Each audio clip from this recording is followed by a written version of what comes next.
क्या है sickle cell anaemia, उसके क्या लक्षण हैं, उसके लिए हमें जितनी भी सहिया दीदी हैं, उनको किस तरह से समुदाय के बीच में उनका क्या दायित्व रहेगा, इन सब चीज़ों के लिए बात की। तो स्क्रीनिंग पर हम लोगों ने काफ़ी चर्चा की है कि स्क्रीनिंग किन-किन स्तरों पर होगी। तो स्क्रीनिंग के लिए मुख्य तौर पर 2 तरह के स्क्रीनिंग टूल्स हैं, जिसके बारे में विस्तारित रूप से आपको शिप्रा जी बताएँगी। तो शिप्रा जी आप इसके आगे over to you Shipra ji. Thank you Sarita ji, आपने बहुत अच्छे से एक्सप्लेन किया सिकल सेल के बारे में। सिकल सेल क्या होता है और उससे क्या हमारे शरीर में चेंजेस आते हैं, और सहिया का क्या उसमें रोल है, सहिया किस तरह समुदाय को प्रेरित कर सकती है सिकल सेल स्क्रीनिंग के लिए। इस रोल को बताने के बहुत अच्छे से डॉक्टर सरिता ने आप लोगों को बताया है। नेक्स्ट अब आते हैं कि आपने ये जान लिया है कि सिकल सेल क्या होता है।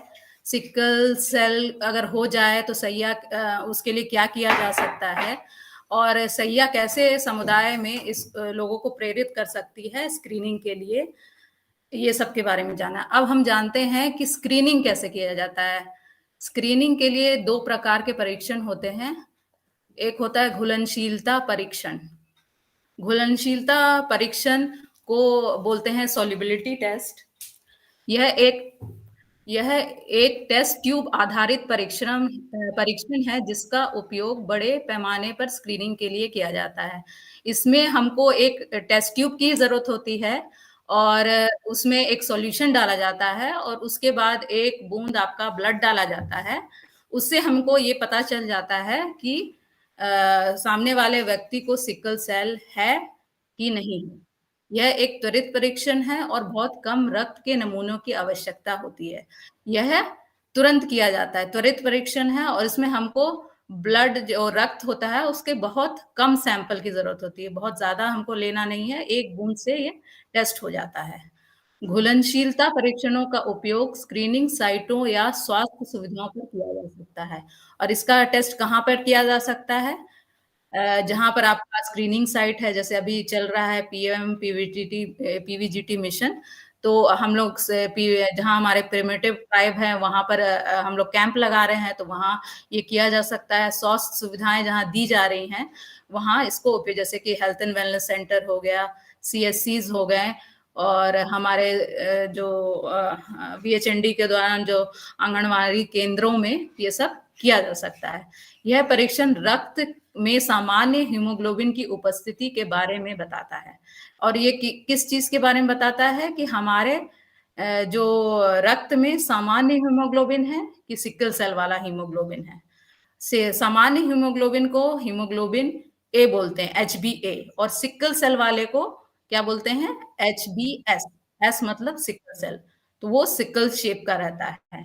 घुलनशील परीक्षण परिवर्तन हीमोग्लोबिन की पहचान करने के लिए किया जाता है।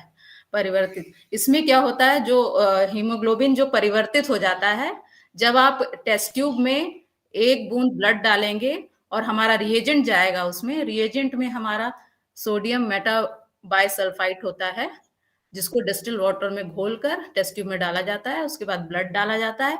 अगर वो घुल जाता है तो ठीक है, वो नेगेटिव है, अगर वो नहीं घुलता है तो वो सिकल सेल पॉजिटिव है। Next slide please. और दूसरा क्या है, इससे पहले जो टेस्ट था वो स्क्रीनिंग टेस्ट था, वो बड़े पैमाने पर किया जा सकता है। स्क्रीनिंग टेस्ट बहुत ही सिंपल टेस्ट, और दूसरा टेस्ट है जो हमको कंफर्मेटरी बता। अब स्क्रीनिंग टेस्ट में कोई पॉजिटिव निकल गया, उसके आगे क्या, आपको उसके आगे क्या करना चाहिए? तो नेक्स्ट स्टेप हमारा है पॉइंट ऑफ केयर टेस्ट। ये हमको बताएगा कि उसमें सिकल सेल तो हो गया पॉजिटिव कि उसको सिकल सेल है, अब वो सिकल सेल ट्रेट है कि सिकल सेल डिजीज का पेशेंट है। वो हमको कौन सा टेस्ट पुष्टि करेगा? ये पॉइंट ऑफ केयर टेस्ट जो है, वो जिसको पीओसीटी कहते हैं, वो प्रूव करेगा कि इसको कौन सी बीमारी है। यह एक पुष्टिकरण परीक्षण है, ये कंफर्मेटरी टेस्ट है। यह परीक्षण सामुदायिक और सुविधा दोनों स्तरों पर किया जा सकता है, क्योंकि नाम से ही पता चलता है point of care test. Point of care जहाँ पर जैसे सामुदायिक स्वास्थ्य केंद्र हैं और दोनों सुविधा जहाँ दी जा रही है, वहाँ पर इसको प्रयोग में लाया जा सकता है।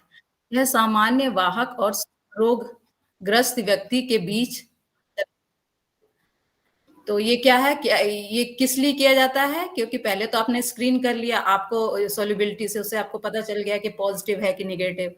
पॉजिटिव है तो आपको क्या करना है, पॉइंट ऑफ केयर टेस्ट से टेस्ट करना है, ताकि हमको पता चल जाए ये हम ये मतलब ये डिजीज है इसको सिकल सेल, कि ये इसके पास सिकल सेल का ट्रेट है। Next slide please.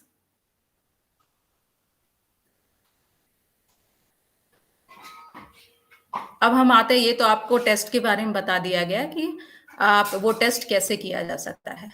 आप सिकल सेल स्थिति पहचान पत्र, इसको कहते हैं sickle cell status ID card. यह एक कार्ड दिया जाता है। एससीडी के लिए जांच किए जाने वाले प्रत्येक व्यक्ति को सिकल सेल कार्ड प्रदान किया जाएगा। जो भी स्क्रीनिंग अभी की जा रही है, उसके बाद उन व्यक्तियों को एक सिकल सेल कार्ड भी दिया जाएगा। कार्ड में लिंग और परीक्षण रिपोर्ट जैसे विवरण शामिल हैं। कार्ड में अभी से आगे बताया जाएगा कि क्या क्या कार्ड में डिटेल्स डाले जाते हैं। इसमें आपका रिपोर्ट भी शामिल है और जो आपके व्यक्तिगत डिटेल्स हैं कि आप नेम, आपका नाम क्या है, आप मेल हैं कि फीमेल हैं, आपका एज क्या है, आपका ब्लड ग्रुप है, ये सब उस कार्ड में शामिल रहता है। कार्ड के पीछे एक बच्चे की बीमारी होने की संभावना को सिकल सेल कार्ड वाले 2 व्यक्तियों के लिए समझाया गया है। तो कार्ड के पीछे भी बताया गया, उसके पीछे भी कुछ इंस्ट्रक्शंस दिए गए हैं, जिसमें लिखा गया है कि बच्चे को अगर एक मेल है और एक फीमेल का कार्ड मिलाया जाएगा तो एक बच्चे को क्या हो सकता है, वो उसमें लिखा हुआ है। प्रत्येक सिकल सेल कार्ड में कार्ड के पीछे की ओर चरम बाई और 3 छेद मौजूद होंगे। आप पीछे पलटेंगे वो कार्ड में तो वहां पर 3 छेद होंगे, तो उससे आपको पता चलेगा कि बच्चे को क्या हो सकता है। Next slide please. 2 sickle cell card, एक पुरुष और एक महिला कार्ड का मिलान करते समय एक कार्ड में तीन छेद 2 स्थानों पर दूसरे कार्ड के साथ मिला लेंगे। ऐसी स्थिति में दोनों कार्ड के छेद पूरी तरह से मेल खाएंगे और कोई नहीं देखा जाएगा। अब हम एक डेमो दिखाते हैं आपको। ये है,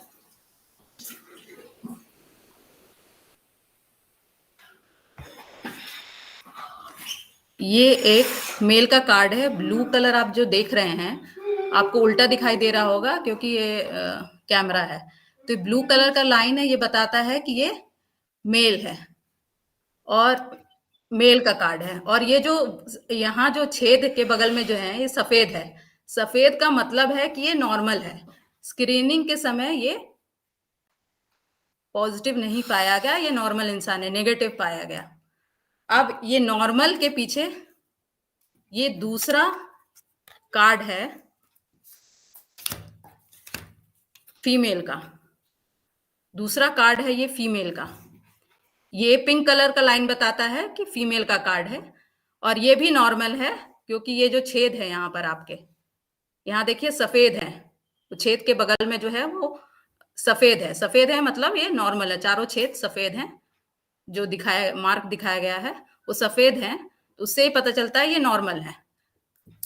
अब दोनों कार्ड, ये दोनों कार्ड को मिलाया जाएगा। देखिए ये कार्ड लिया, इसके ऊपर ये कार्ड डाला गया। अब ये देखिए ये पूरा सफेद हो गया। अब इसको पलट के देखिए, ये जो छेद था ये पूरा सफेद है। तो इससे ये पता चलता है कि आपका बच्चा भी नॉर्मल होगा। ये कार्ड का इंपॉर्टेंस है। कार्ड का क्या इंपॉर्टेंस है, यही इंपॉर्टेंस है। और एक छेद यहां पर है, एक छेद है, इसमें यही लिखा रहेगा, इसके आगे यहां पर लिखा है नॉर्मल। ये छेद, चारों छेद सफेद हो गए, आपका बच्चा नॉर्मल है, क्योंकि नॉर्मल जो हमारे फादर और मदर मतलब मम्मी पापा हैं दोनों नॉर्मल हैं, तो बच्चा भी नॉर्मल होगा और रिजल्ट भी नॉर्मल है, छेद के सामने जो लिखा हुआ है। नेक्स्ट हम बताते हैं, अगर दोनों ट्रेट हैं, ये फीमेल है, अब यहां देखिए ये 4 छेद हैं,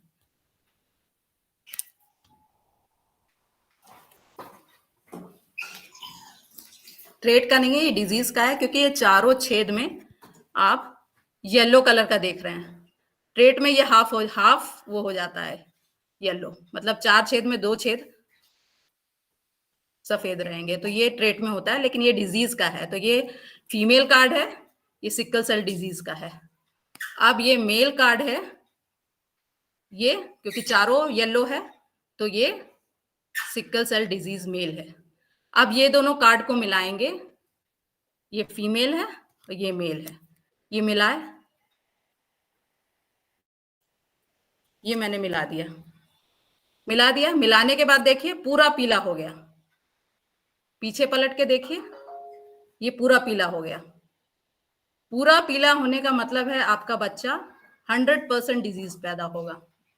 ये जो नीचे छेद है ये बता रहा है कि आपका बच्चा डिजीज पैदा होगा। ये मम्मी पापा के कार्ड को मिला के बच्चे का पता चलता है। ये इस कार्ड का इंपॉर्टेंस है। इसी तरह ट्रेट का अगर मिलाएंगे, हम एक ट्रेट ले रहे हैं, मेल हम डिजीज ले रहे हैं, मेल हम किसका लिए? डिजीज का। चारों मेरा पीला है। और ट्रेट में क्या होगा? ट्रेट फीमेल हम ट्रेट ले रहे हैं, इसमें 2 हमारा सफेद है और 2 हमारा पीला है। तो अब इसको मिलाएंगे तो देखिए क्या आ रहा है।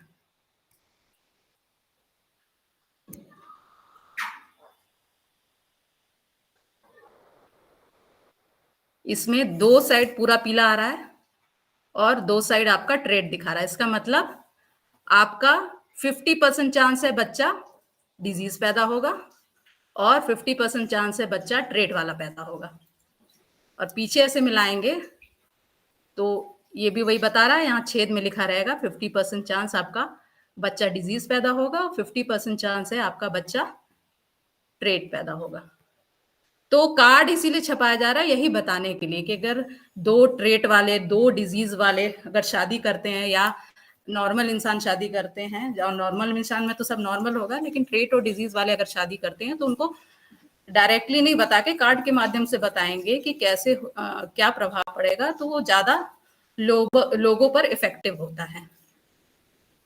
नेक्स्ट, व्यक्ति को सिकल सेल स्थिति पहचान पत्र, उसमें बनाया कैसे जाता है?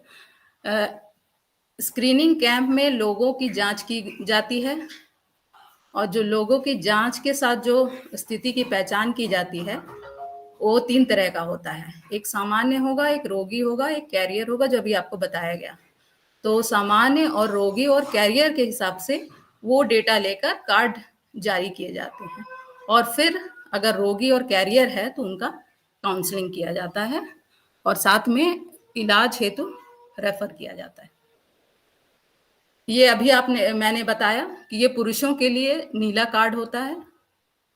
इन कार्ड में आपको सारे डिटेल्स दिए, ये महिला डिटेल्स रहते हैं जैसे कि आभा number, name, age, gender, father's name, district, block, ward, village, town, city, address, pin code, ये सारा रहता है। उसके बाद नीचे जहाँ छेद रहता है वहां रहता है टेस्ट रिपोर्ट कि नॉर्मल है कि डिजीज है कि ट्रेट है। तो उसके नीचे रहता है टेस्ट टाइप कि आपका क्या टेस्ट किया गया, सॉल्युबिलिटी किया गया, उसके बाद पॉइंट ऑफ केयर किया गया, सिर्फ सॉल्युबिलिटी किया गया वो लिखा रहता है और ब्लड ग्रुप लिखा रहता है। साथ में फोटो और मोबाइल नंबर इसके लिए कंपलसरी है। कार्ड के लिए फोटो, मोबाइल नंबर कंपलसरी है। अगर आप फोटो और मोबाइल नंबर नहीं लेंगे तो आपका कार्ड जारी नहीं किया जा सकता है। Next slide please. सेम ये महिलाओं का, जैसे पुरुषों का नीले रंग का कार्ड है, महिलाओं का 3 तरह का पिंक कलर का कार्ड है जिसमें सेम डिटेल्स हैं और 3 तरह का इसलिए है क्योंकि एक नॉर्मल के लिए होगा, एक ट्रेट के लिए होगा और एक डिजीज के लिए होगा। जैसा भी आपने अभी सिकल सेल एनीमिया के बारे में मुख्यतः आपने जानकारी ली।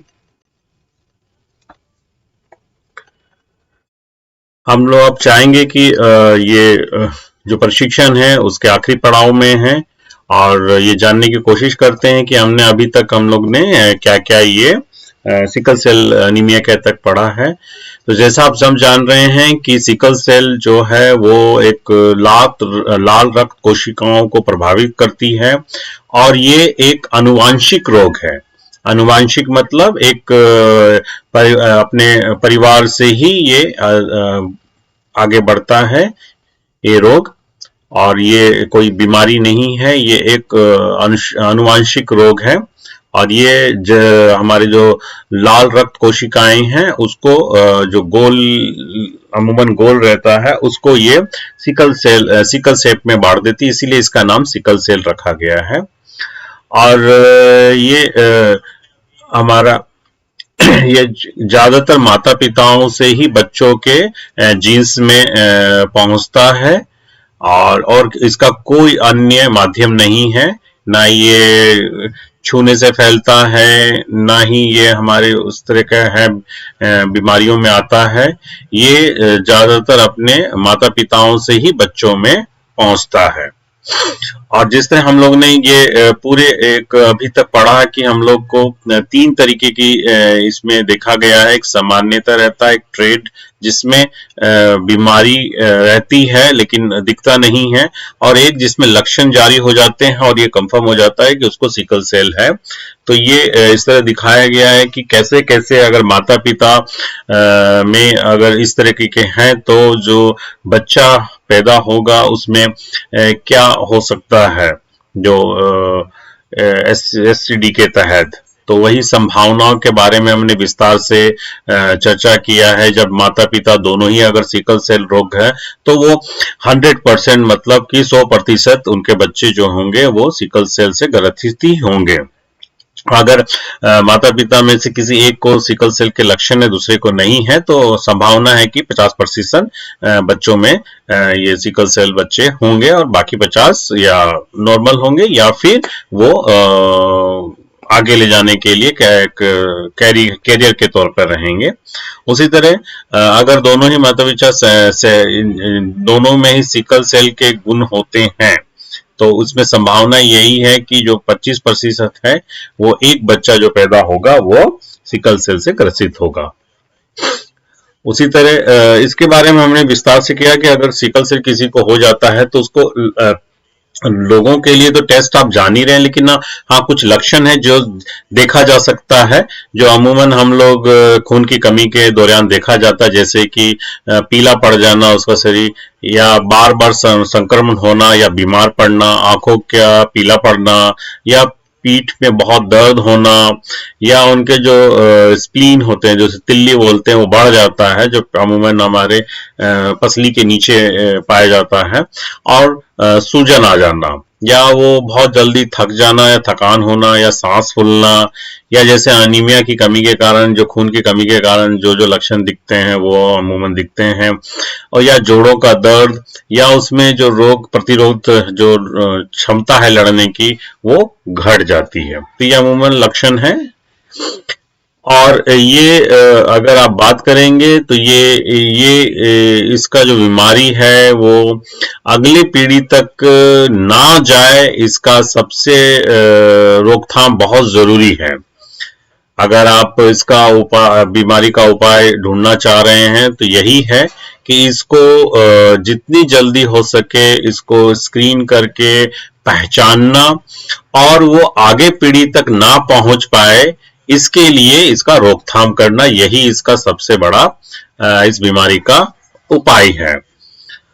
और बाकी जो सिकल सेल रोग हैं जिनको है उनको आमतौर पर जो उपचार दिया जाता है वो जो उनके लक्षण आ जाते हैं उनमें राहत देने के लिए है, और अगर कोई जटिलताएं ना हो जाए उसको रोकने के उद्देश्य से ही उनको आमतौर पर उपचार किया जाता है। तो आप समझ गए होंगे कि ये स्क्रीनिंग जो सिकल सेल का है बहुत महत्वपूर्ण हो जाता है हमारे समाज के लिए भी और आने वाले पीढ़ी के लिए भी, कि इसको पहले से ही हम पहचान लें और इसको आगे ना बढ़ा जाए, यही इसका उपाय है। और अगर कोई बीमार है तो उसको उपचार लक्षणों को राहत देने के लिए या उसकी जटिलताओं को कम करने के लिए ही किया जाता है। तो ये हमारा ओवरऑल आज का जो कार्यक्रम था सिकल सेल अनीमिया, जिसमें हमारे साथ अक्काई मिंज थी और साथ में टीआरएफ से सरिता जी थी और प्लस हमारे जो सिकल सेल जो सेल हैं उनसे सिप्रा जी थी। तो उम्मीद है कि आप लोगों ने ये पूरे प्रशिक्षण को अच्छे से सुना होगा, ध्यान से दिया होगा और जो ये अपने गांव में समाज में अभी स्क्रीनिंग चल रहा है तो उसमें सभी सैया दीदी लोग बढ़ चढ़कर भाग लें और इसको समाज में इसके बारे में जागरूकता फैलाएं, इस बीमारी के बारे में, जिससे लोगों को ज्यादा जागरूकता बढ़े इस विषय पर और लोग खुद से ही इसका स्क्रीनिंग कराने के लिए आए, क्योंकि सब जानते हैं कि ये आनुवांशिक है, ये कोई बीमारी नहीं है, ये उसी पीढ़ी से ही रोका जा सकता है। तो सभी का धन्यवाद और इसी के साथ आज का हम लोग ये ऑनलाइन प्रशिक्षण समाप्त करते हैं और सभी को आने वाले छठ और दीपावली की बहुत बहुत शुभकामनाएं। धन्यवाद।